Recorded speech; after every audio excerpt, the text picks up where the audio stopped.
Alright, reinstalled the MITS, reproduction MITS 8080 CPU board.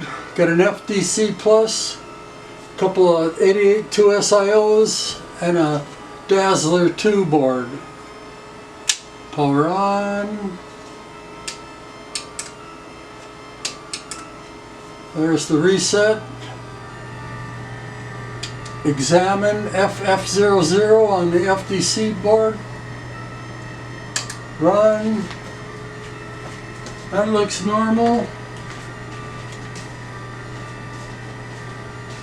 And I have my CPM prompt on the console. So it's working with the MITS board, but not the other boards.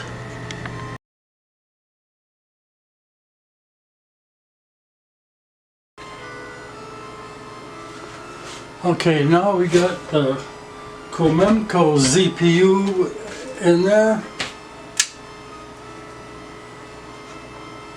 and as before, it's just running, just always running. Not sure why that is.